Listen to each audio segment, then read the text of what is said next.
Father,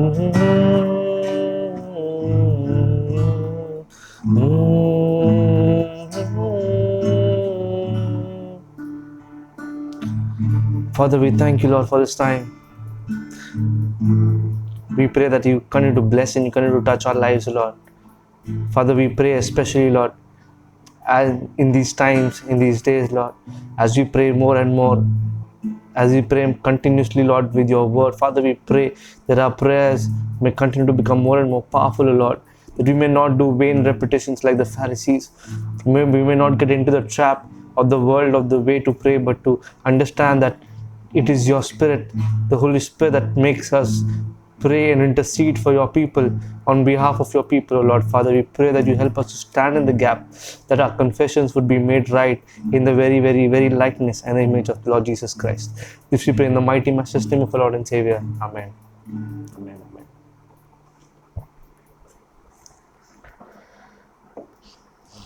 Hello, friends. I'm glad to be back again this week, and today I'm going to share something very, very serious. And I know I'm smiling, but it's a very serious topic, and that is cribbing and complaining. That's not my title, that's just the theme, but that's something that comes very easily to many of us.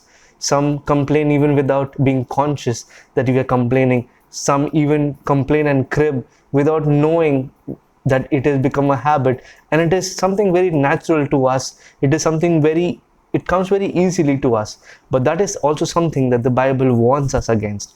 And I'm sure you'd be surprised to know that it is not a very normal warning, but it is a very serious warning, and that is why this topic is very serious. Let us go to Numbers chapter 13.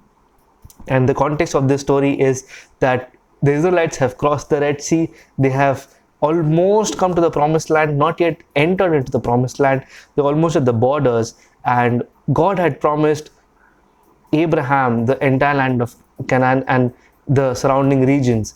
And according to that promise, these Israelites, the Hebrews at that point in time, they came all the way led by Moses and Joshua, his assistant, and God was with them. God gave them the way to cross the Red Sea.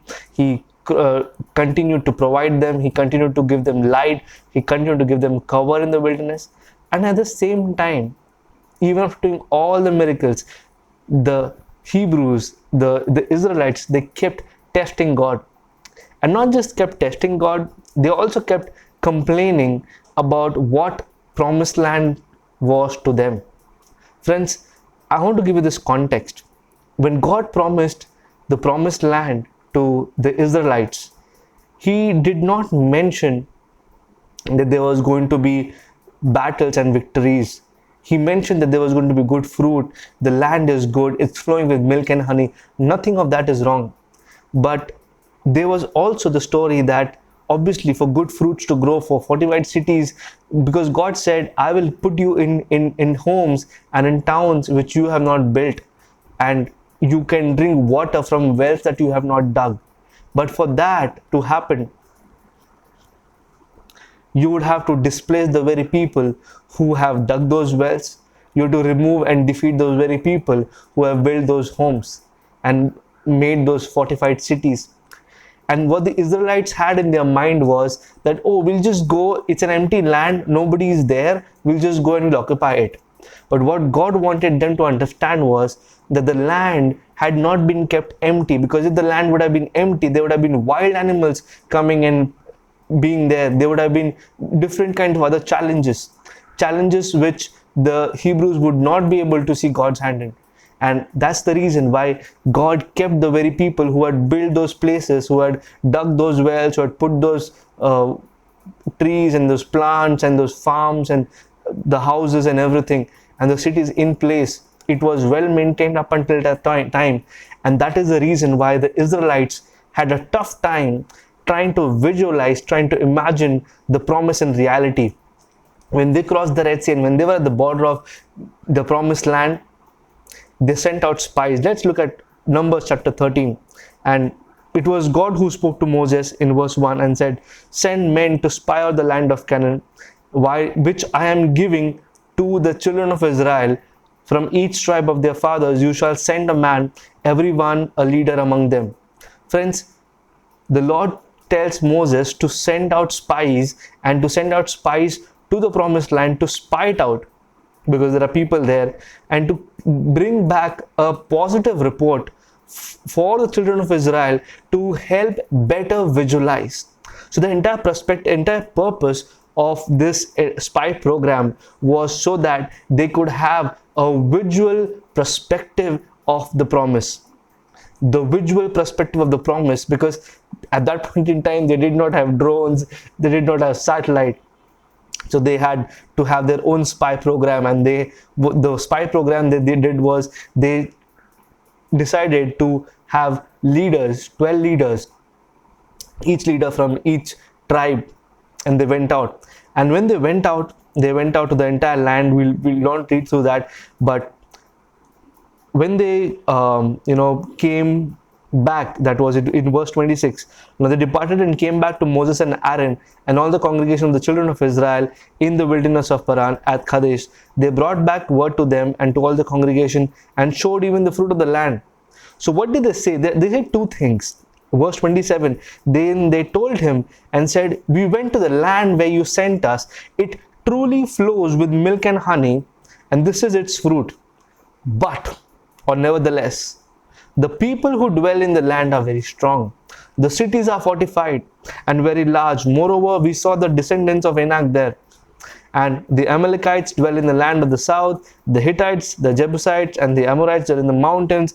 And the Canaanites dwell by the sea and along the banks of the Jordan. Basically, what they're trying to say is, where we went was good, the fruit is good, the land is good, but it's impossible. Do you realize this tone? God has promised them. God was the one who got them out of Egypt. They couldn't do it on their own. God got them out of Egypt. God took them round to the Red Sea, right to the bottom bedrock of the Red Sea. Who has even done that? Or who has even heard of crossing Red Sea on foot, touching the dry ground, not even wet ground? And even after doing that, they saw their enemy being defeated right before them. Again, whoever saw that happen without lifting a sword, without lifting an arrow, they saw their enemy defeated and drowned in front of them. And even then, they did not believe what they see, but they believe what they heard. And out of these 12 spies, 10 of them decided that it is impossible. But just two of them said that no, while the people are strong, while the cities are fortified, and there are different strong tribes living out there, if the Lord delights in us, He will give it to us. Let's read what Caleb says. Caleb, in verse 30, quietened the people before Moses and said, let us go up at once and take possession, for we are well able to overcome it. Now what Caleb was counting in is, Caleb was one of the spies. He saw the people, but he also knew who sent him. The other 10 saw people and got afraid, and they looked at themselves and realized, oh, we are at the border of the promised land, and I think God is going to leave us and we need to conquer it on our own. But Caleb and Joshua knew one thing: God never leaves. God never leaves you. God never forsakes you. So when He is getting us into the promised land, He is not just leaving you, He is letting you know. He's letting you know that He is with you. But before He gets to give you the present, He's giving you a sneak peek of what your promise looks like, so that you will have confidence while you go through it. Because let me tell you, the journey will not be easy, but it will not be impossible. What these 10 spies decided to do was that not just the journey is impossible, we cannot even do it, we cannot even think about it, because there is no way it's going to happen. And they discouraged the people from going into the promised land. And verse 31, but the men who had gone up with them said, we are not able. They were counting on themselves and they were saying, we are not able to go against such a people, for they are stronger than we are. Yes, these are those same very people who were slaves. These are the same very people who had a slave mindset and who only calculated victory basis on their strength. But in the past few months and weeks, they saw how God was their strength. God was renewing them even through their weakness. They were weak. They didn't have sword. They didn't have any weapons. They were not trained fighters and warriors. But God was winning them every battle. And that is exactly what they missed. They missed God in the middle. They missed God in the promise. They missed the one who gave them the promise in the first place. And then these people, they gave the children of Israel a very bad report. And they said, the land through which we have gone, that devours its inhabitants, and all the people whom we saw in it are men of great stature. And there we saw the giants, and we are like grasshoppers in front of them, and we are like grasshoppers in front of them. But they also say one more thing: we were like grasshoppers in our own sight, and so we were in their sight. They didn't go out to check and see how they were. They decided and assumed that just because we are grasshoppers, or just because we look so tiny and small and weak, it's impossible. But friends, let me tell you, that's not how it ended. That's not how the story should have ended. And that definitely is not how the story ended up. Because God is the God of impossible. He makes impossible happen. So these men were staring at big cities, fortified cities, and big people with high stature and strong warrior backgrounds. And these were people who knew what war is. Some of them were warriors from birth. I mean, they were trained into warfare from birth. But what these spies did not realize was that not just that God was not with them, if they could keep their confession right, they could have their calling in the promised land. Instead of having a right confession, they ended up cribbing, they ended up complaining. And in Numbers chapter 14, we see, so all the congregation lifted up their voice and they cried. Why did they cry? The people wept the entire night, and they said that, and they complained against Moses and Aaron. And the whole congregation said, if only we had died in the land of Egypt, or if only we had died in this wilderness. Why has God brought us to this land to fall by the swords, that our wives and children should become victims? Would it not have been better for us to return to Egypt? So they said to one another, let us select a lead and return to Egypt. And it's always said that these were slaves who came out of Egypt, but they couldn't get Egypt out of them. These were the very slaves who were slaves in Egypt, and they came out of Egypt, but Egypt was not out of them. They were still so comfortable. They were still so chained to the thought of being in Egypt, because they knew the life of Egypt. They knew that they were supposed to just be pushed down. They were supposed to be slaved, trampled upon, and burdens would be upon them. They just knew that life. They didn't think of anything beyond. And because of that, friends, when God was trying to show them what the promised land looks like, the focus had to be on the good land. It had to be on the good food. It had to be on the benefits. But instead of the benefits, these people started focusing on the boulders. These people started focusing on, oh, we cannot even go across and we cannot even fight them. And friends, this is something that we also face. And when I was applying this to our life and even in my personal life, I realized many times the promise that God gives us is very rosy and it's very nice to look at. But the journey to it will not be without hardship. Yet, that is the thing. The journey to our promise is not going to be easy, but it's not impossible. It's going to be hard, but it's not going to be impossible. The reason it's going to be hard is because we are called and chosen to walk in a way where nobody else has walked, to live a way that nobody else has lived except when they receive the Lord Jesus Christ. But all those promises of hope, faith, and love, it's not easy to live such a life. But friends, that very life is something that is not even impossible. When Jesus was asked, if the rich men who have so much of wealth at their disposal cannot enter the kingdom of life, we are all wanting to become rich and become wealthy. What about us? Who can enter the kingdom of life then? And Jesus said, it is impossible with man, but possible with God. because with God, nothing is impossible. And that is exactly what Joshua and Caleb realized, that though the mission is difficult, they are people. They may not have a lot of experience in warfare, but they know the one who is their weapon and their stronghold, and that is God, their heavenly Father. And what Joshua says, and this is very important, and Joshua says this in verse 7: the land we pass through to spy out is exceedingly good land.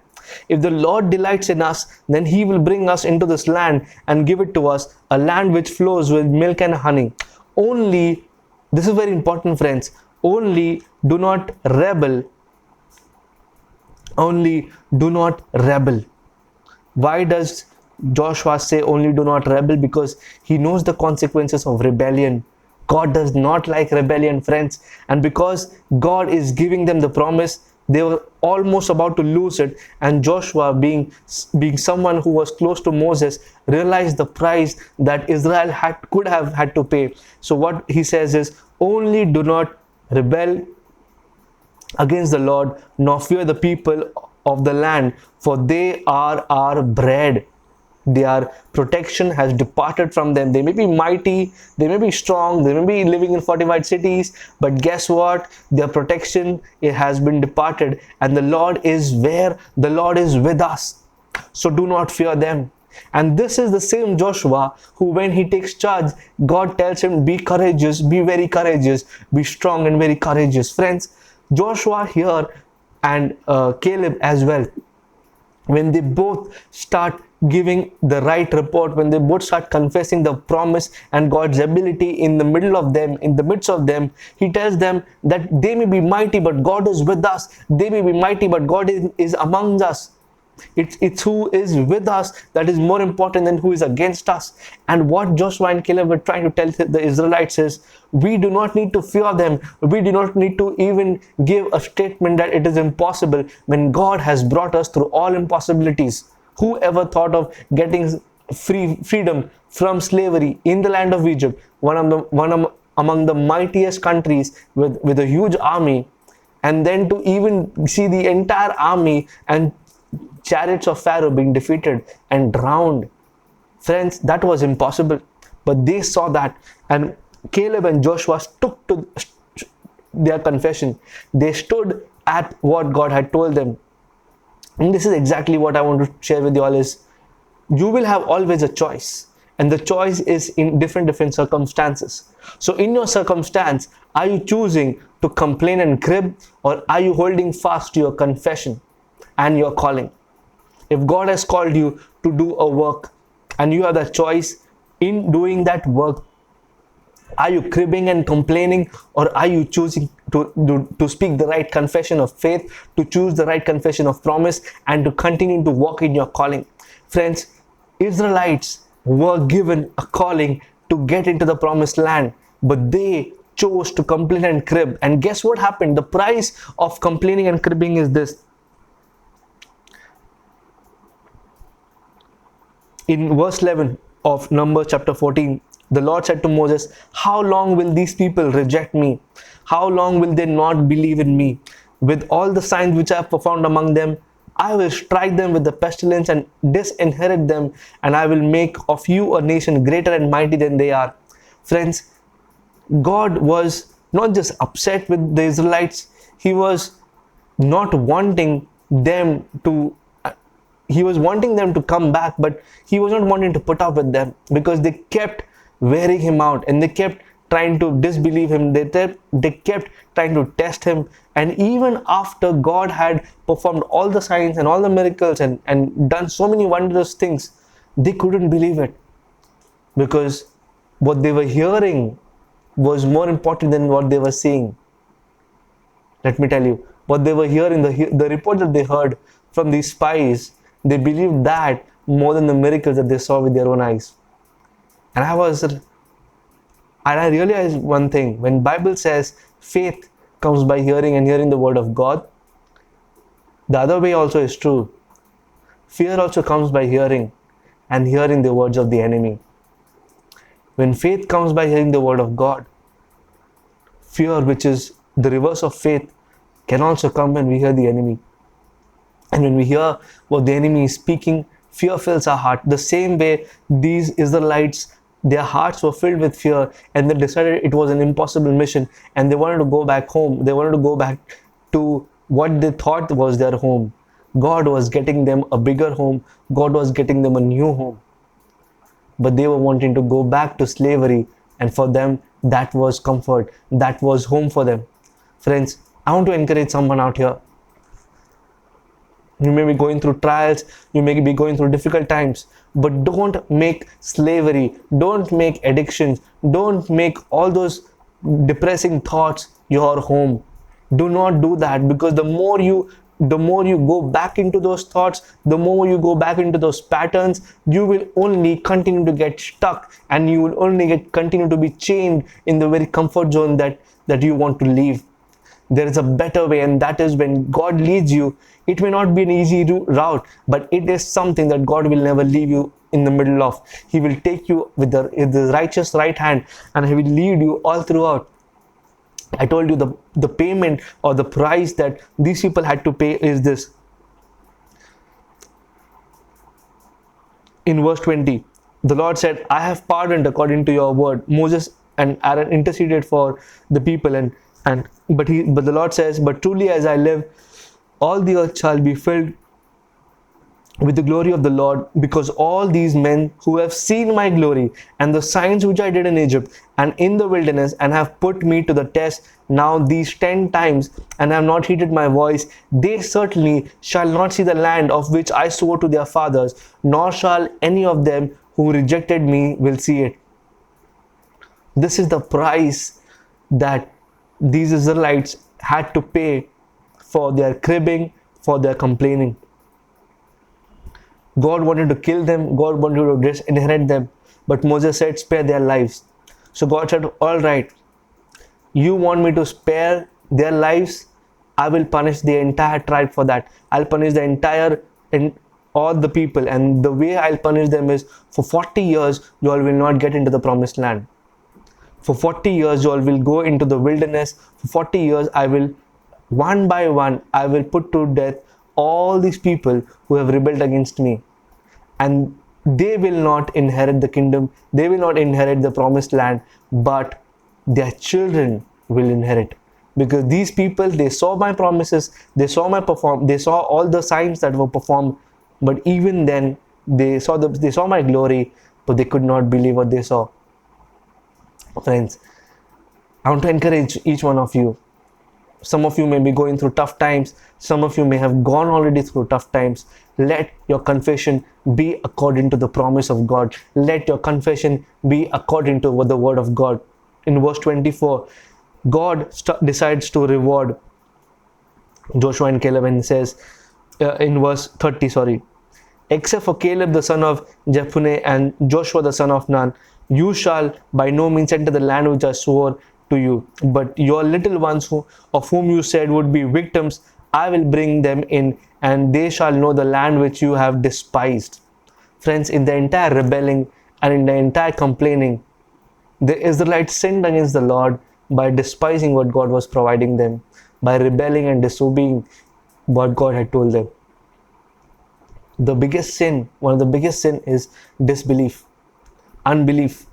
And friends, I want to encourage you, do not get into the trap of unbelief, because that is exactly what the enemy wants from us. Some of us may not even be in addiction, some of us may not be in different stuff, but unbelief is still a sin. And unbelief is a bigger sin than many things, because in unbelief, we start to discredit who God is. We start to move away from what God has done for our lives, and we continue to despise what God has been doing and despise what God has been providing. And the punishment for these people in verse 32 we see is, as for you, your carcasses shall fall in the wilderness, and your sons shall be shepherds in the wilderness 40 years, and bear the brunt of your infidelity, until your carcasses are consumed in the wilderness. And this is the punishment, this is the calculation of the punishment that God gives them. In verse 34, Numbers chapter 14, verse 34, according to the number of the days in which you spied out the land, 40 days, for each day you shall bear your guilt 1 year. namely 40 years, and you shall know my rejection. This is powerful, and this is very serious.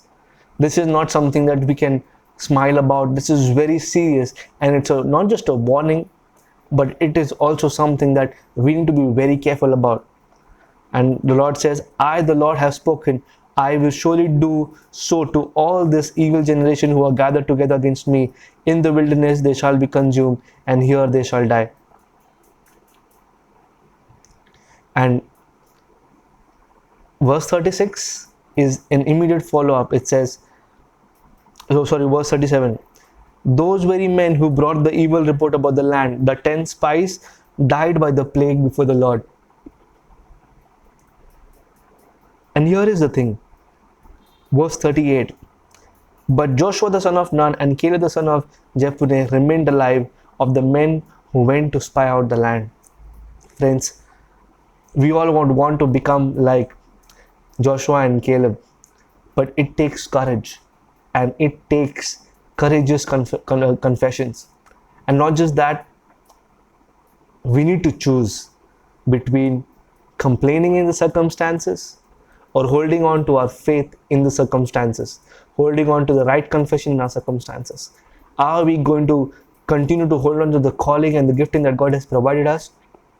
Or are we going to limit ourselves with what the strength that we have? Because God says, not by might, not by strength, but by my spirit, says the Lord. And if the Lord is telling us that He will give us victory by His Spirit, then who are we to negate all of that?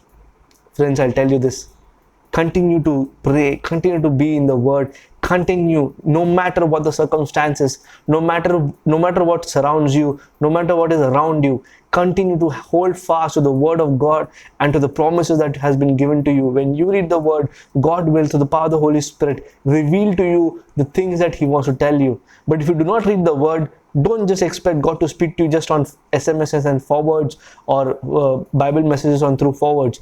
You need to take that time to open your Bible, shut out the door, go into your closet and pray and read the Word.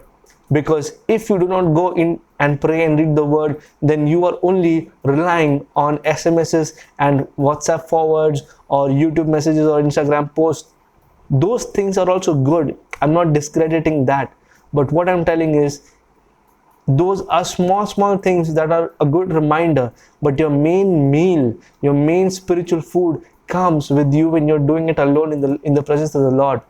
It is not supposed to be shown to anybody. You do it every single day when you wake up, or every single day before you go to sleep. Just have your word, just have your time in praying, and it's just you and the Lord. Between you and the Lord, it's a personal, intimate time.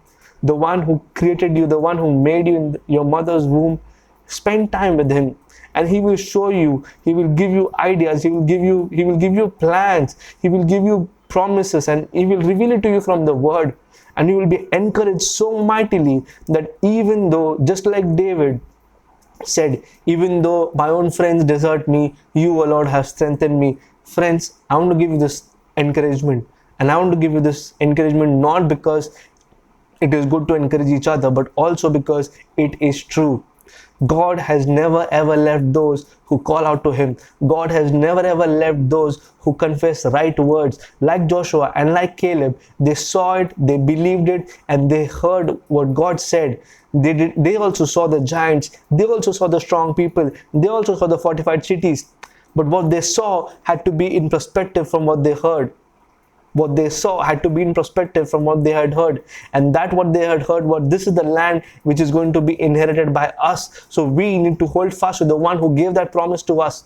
And that, my friends, is something that we need to hold fast to. And that is only the Word of God, the promises that Jesus has given to us and revealed to us in the scriptures through the power of the Holy Spirit. I pray that you may spend time knowing what God has promised to you, not just general promise, but also specific promises that God reveals in your heart.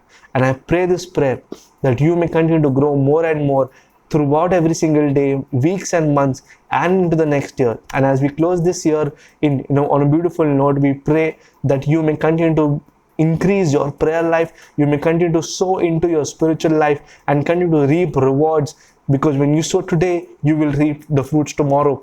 And that is exactly the principle that I want to share with you. Is when you start doing the right confessions, your body, your mind, your spirit will receive them in the spirit, and it will start working on them, and your body will hear the confession that you make, and you will continue to walk and stand strong. But if you complain, if you rebel against what God has been giving you, then you will be in the other side, because you're discrediting and disbelieving what God has promised for you. Don't be like the Israelites who died on the very day that they saw the promised land. Be like Joshua and Caleb, who waited for 40 years, even though it was no fault of theirs. They waited for 40 years and entered the promised land and enjoyed the fruit of the land. We pray that just like them, we too take their lesson and experience and learn the provisions and the promises that God has blessed us with. Let us pray. Heavenly Father, we thank you for this word. We thank you for these promises, O Lord. And Father, we pray that you touch us and give us grace and upon grace, O Lord, strength upon strength, which we need so desperately. Father, we especially pray that you touch us, be with us, and take care of us.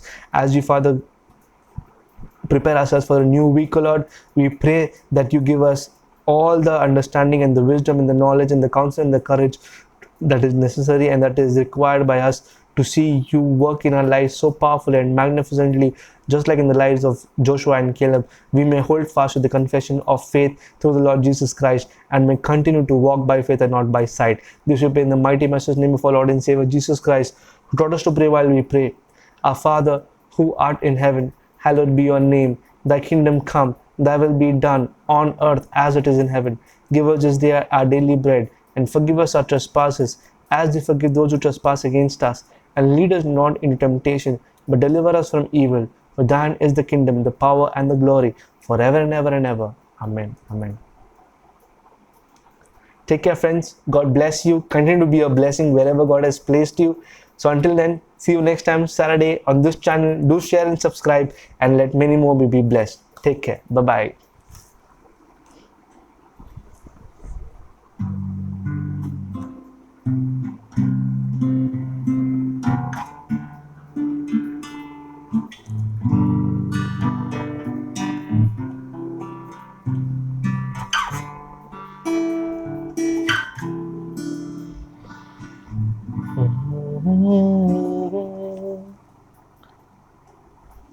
Mm-hmm.